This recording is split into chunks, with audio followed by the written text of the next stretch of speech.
Absolutely, yes. Using theater or music or art as other ways of communicating and getting a message out? Using art, theater to communicate. Yeah, lots of different communication styles. So yes, writing is going to help for some people, but speaking, we need to build the communication styles.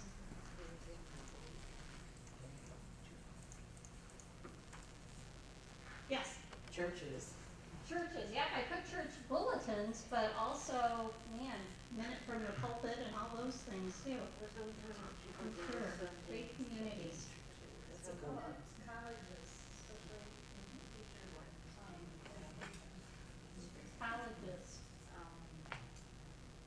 Well, like the Nora, YMCA, Logan County, some of those recreational locations that occasionally will offer courses. Y offers a lot of classes on well-being. They might be already doing something in this area, I don't know.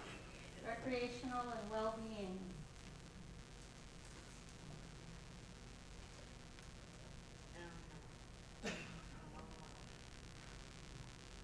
Yeah. Creating some kind of a guidebook, because in some of these groups you might be getting misinformation out, and people may, put their own interpretations on it that may misguide people.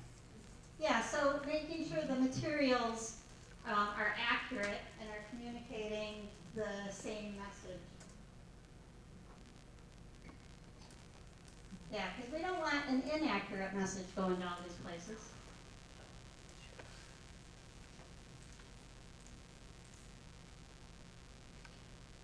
Is there a website specifically addressing?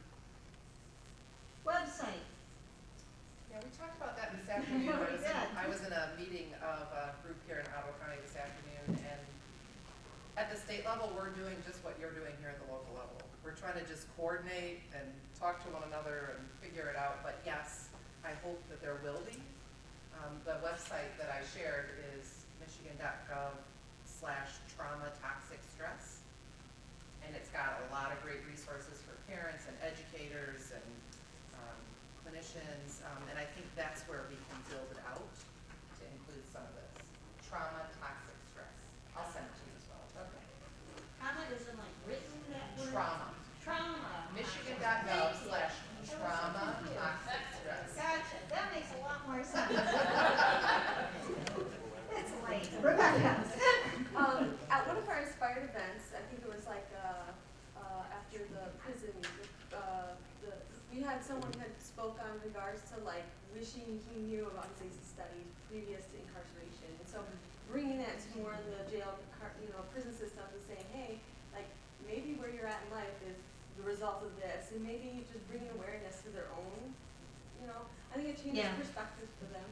So. Yeah, the criminal justice system, and yeah, that did come up with returning citizens, and then we also talked to teenagers from Lighthouse, the juvenile detention program. That's information, good information. So then, okay, these are places we need to get the information to, and ways we can do that. What else can we do in our community to address ACEs?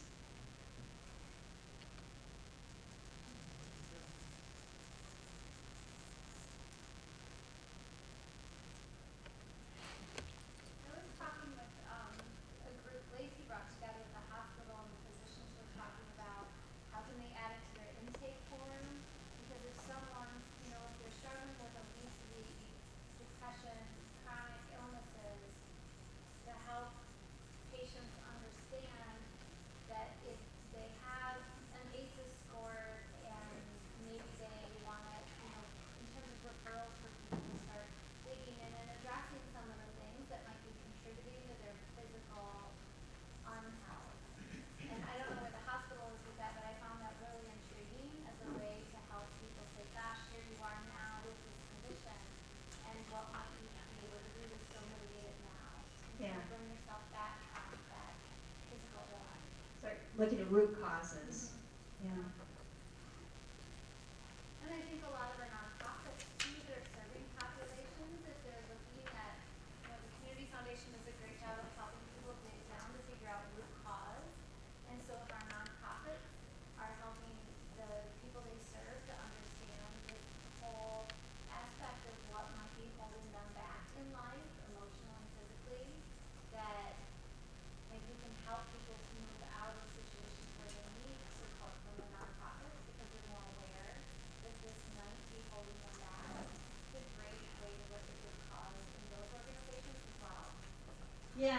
think, the root cause, but also that I think that does help, it gives you a tool to help people seek treatment that maybe are reluctant, right, because of the stigma. Yeah, or they just thought that was normal. Right, or they thought As it Rhea was, said, they yeah, just thought that was normal, we realized that that might be affecting them 20, 30, 40 years later. excellent. Yes, I think mental health integration in schools is a big piece. I know Ottawa and Kent and Muskegon are all working on bringing clinicians into schools and partnering, because we have, pack abundance, right? We have the kids there. And we know that that increases services if we do that. So I think that's really the way of the future. integrating mental health everywhere. How else do we address ACEs? Reduce them, mitigate them? Yes, Integrating self-care routine. integrating self-care.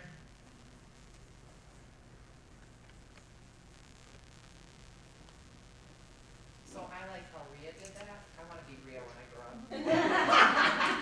Let's do it now, by the way. Like the very first thing you did, Rhea, when you stood up, is you said, let's all stretch. Oh, yeah. Right? Like, so even just by modeling, like that was just an easy 3-second self-care strategy. But I think it's not, nothing's too small.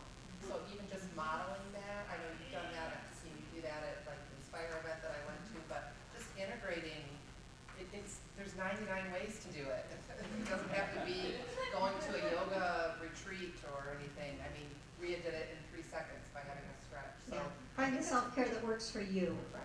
And I think moving past the self-care, because it's sometimes hard to do self-care, but how can we make supportive working environments that are supporting cultures that are healthy for their staff, and how are we just making it a culture of caring for each other and caring for ourselves? I went to a conference, and at the conference, I got a packet or a bag that had hand lotion in it, I don't know, like some kind of like chocolate bar, water, and then a postcard that said self-care is not selfish.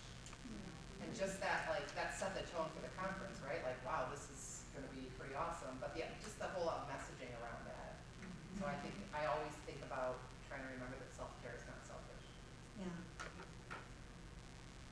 Yes, I think it's like educating business leaders, organizational leaders who set the tone of the whole organization, but present in such a way how come they can benefit from that by, really paying attention to these ACE factors in adults who are working for them, how, when they get educated, start shifting things in subtle ways, productivity is gonna go up, retention is gonna go up, people are gonna be happier.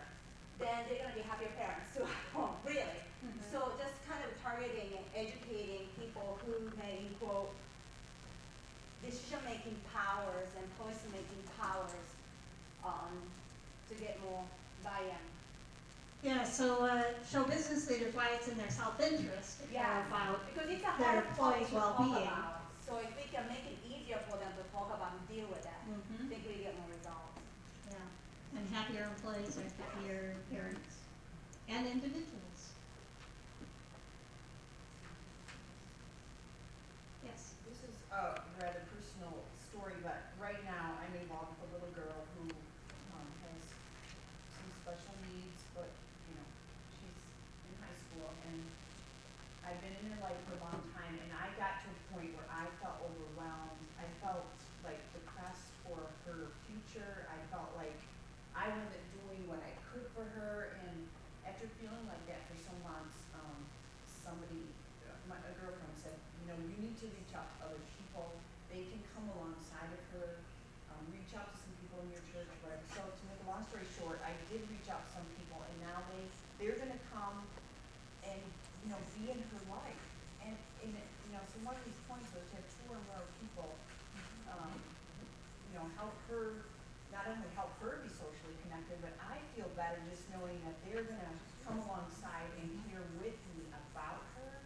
And I just thought, for all of these cases, if they just hit, some